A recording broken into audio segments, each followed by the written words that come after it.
Astro సిండికేట్లో మీ personal and business promotions కోసం కింది నెంబర్కు కాంటాక్ట్ చేయండి.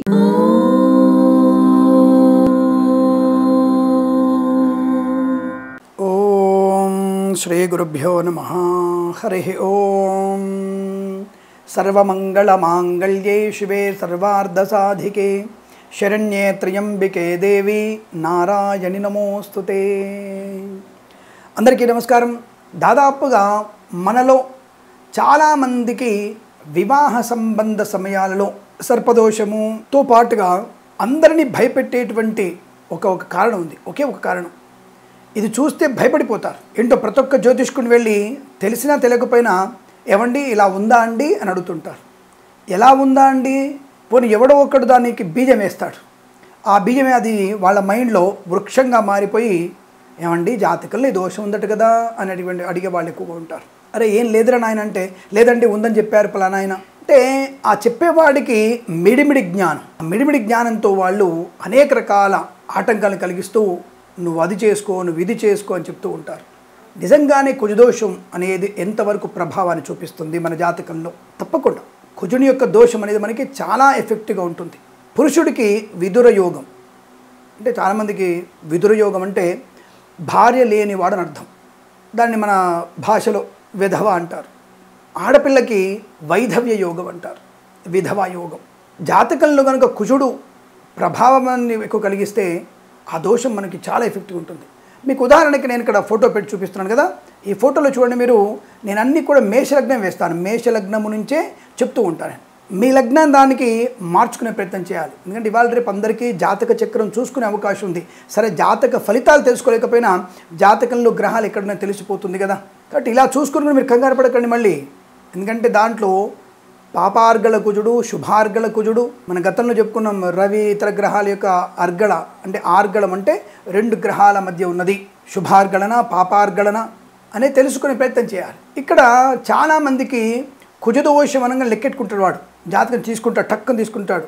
ఓకే మేషలగ్నంలో సప్తమంలో 1 2 3 4 4 కుజుడున్నాడు. అమ్మో 4 కుజుడుంటే వీళ్ళకి పునర్వివాహం అవుతుంది. అది ఎక్కడో చెప్పి ఉంటాడు, ఏదో రాసి ఉంటుంది అక్కడ. రాసి ఉంది.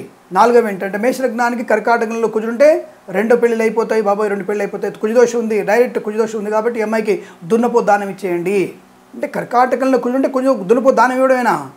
మరి సూత్రం ఉంది.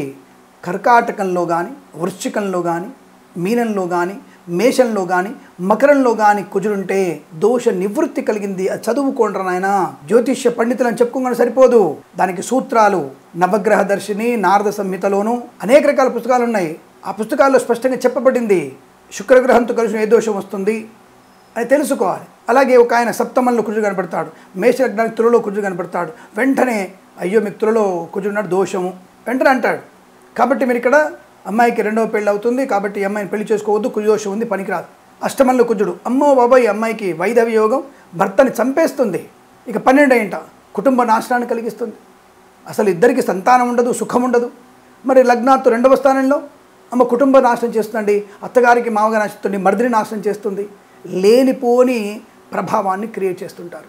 మరి కుజదోషాన్ని ఎలా చూడాలి మనం అంటే ఓన్లీ లగ్నంతో కాదు, లగ్నము నుంచి రవి ఉన్నటువంటి స్థానం నుంచి కూడా చూడాలి.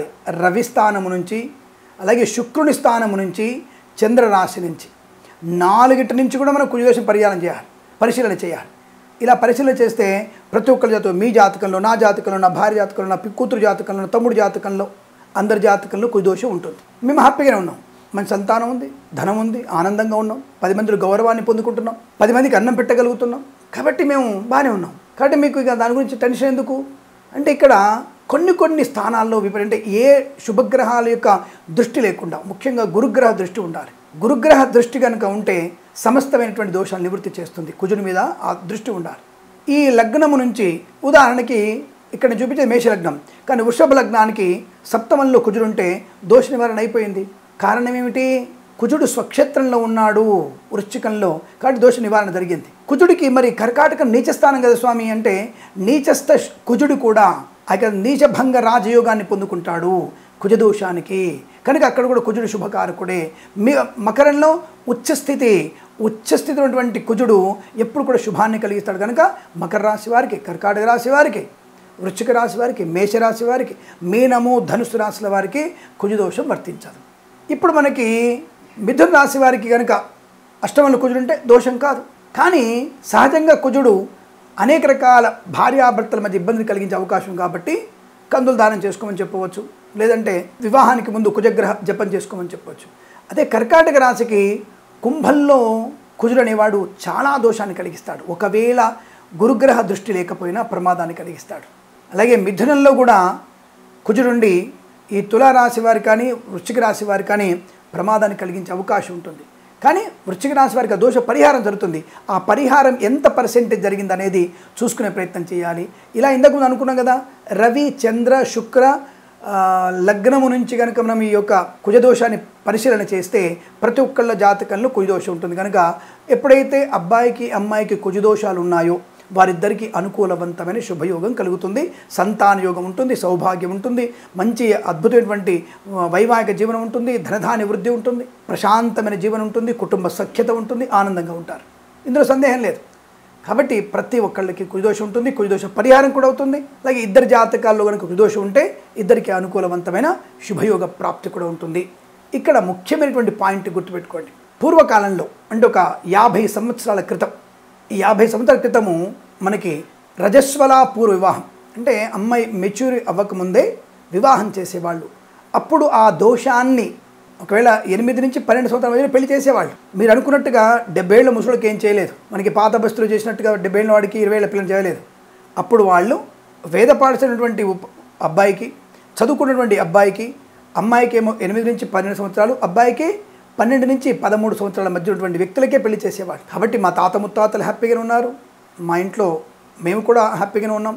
కాబట్టి మాకు ఆ సమయంలో పెళ్లి జరిగింది, మేము ఆనందంగానే ఉన్నాం. కాబట్టి 40 ఏళ్ళోడికి 10 ఏళ్ళ పిల్లలు కడితే వైధవ్య యోగం ఏర్పడుతుంది. కాబట్టి ఆ సమయంలో రజస్వల పూర్వ వివాహంలో కనుక అప్పుడు పెళ్లి చేయలేకపోతే ఈ కుజదోషం ఏర్పడుతుంది, వివాహం ఇంకా ఆలస్యం అవుతుంది అన్నటువంటి భావన ఉండేది. కనుక అప్పట్లో చిన్నపిల్లప్పుడే ఆ కుజదోషం యొక్క ప్రభావం చూసేవారు. ఇప్పుడు కాదు. ఇప్పుడు విద్యా సంబంధ ఇదే కుజుడిని విద్యా సంబంధ విషయాలకి మనం చూడవచ్చును. అయినా సరే ఈ కుజుడు కనుక పాపస్థానంలో ఉన్న ఈ చెప్పినటువంటి ధనే వ్యయే పాతాళే చతుర్థే సప్తమే అష్టమే తథా ఇక్కడ ఉన్నప్పుడు ఈ యొక్క స్థానంలో ఉన్నప్పుడు కుజదోష నివారణకి తప్పకుండా మనం కుజదోషం ఇతర గ్రహాల యుతి లేకుండా పాపస్థానంలో ఉన్న దుస్థానాల్లో ఉన్న తప్పకుండా మనం దున్నపోతుని దానం ఇచ్చుకోవాల్సిన పరిస్థితి తప్పకుండా ఇవ్వాలి. అలాగే మనం కందులు దానం చేసుకోవాలి, 11 నదీ స్నానాలు చేయాలి, 3 సముద్ర స్నానాలు చేయాలి. దానివల్ల కుజదోషం నివారణ జరుగుతుంది. సుబ్రహ్మణ్య స్వామి క్షేత్రాలని కనీసం 3 దర్శనం చేసుకోవాలి, ప్లస్ సుబ్రహ్మణ్య స్వామి ప్రతిష్ఠ చేసుకోవాలి. ఇది మీకు అత్యంత అనుకూలవంతమైన శుభయోగాన్ని కలిగిస్తుంది. కాబట్టి పరిహారము తప్పకుండా జరిగి ఉంటుంది 2 జాతకాల్లో. రెండవది, పూర్వకాలంలో రజస్వలాపుర వివాహం కొరకు మాత్రమే కుజదోషం చూడబడింది, ఇప్పుడు కాదు. ఉన్నప్పటికీ కూడా దానాలు చేసుకోవాలి, నది స్నానాలు చేస్తే అనుకూలవంతమైనటువంటి ఆనందయోగం ఖచ్చితంగా ఉంటుంది. ఆయా లగ్నాల్ని బట్టి, అంటే మేషలగ్నం చెప్పాను, మేషలగ్నము నుంచి మీరు మీ లగ్న ప్రకారం లెక్క వేసుకోండి. మీ యొక్క లగ్నం నుంచి అంటే వృషభ లగ్నం అనుకోండి, మిథునంలో మేషంలో కుజుడున్న, 4వ ఇంట కన్యలో ఉన్న, ఇలా అంటే సింహంలో ఉన్న, ఇటువంటివి లెక్క పెట్టుకోండి మీరు. అంటే ఒక లగ్నము, 2వ స్థానము, 4వ స్థానము, 7వ స్థానము, 8వ స్థానము, 12వ స్థానం, ఈ స్థానాల్లో కనుక లగ్నం నుంచి కానీ రాశి నుంచి కానీ ఉన్నట్టయితే ఇది కుజదోషం అనబడుతుంది. కాబట్టి ఇది ఒకసారి మీరు పరిశీలించుకొని, కుజదోషం ఉండగానే పెద్ద ప్రమాదం కాదు, దానివల్ల వివాహానికి వచ్చే ఆటంకాలు లేవు, దానివల్ల దోషం వచ్చే అవకాశం లేదు, వైధవ్య యోగము విధుర యోగం రాదు.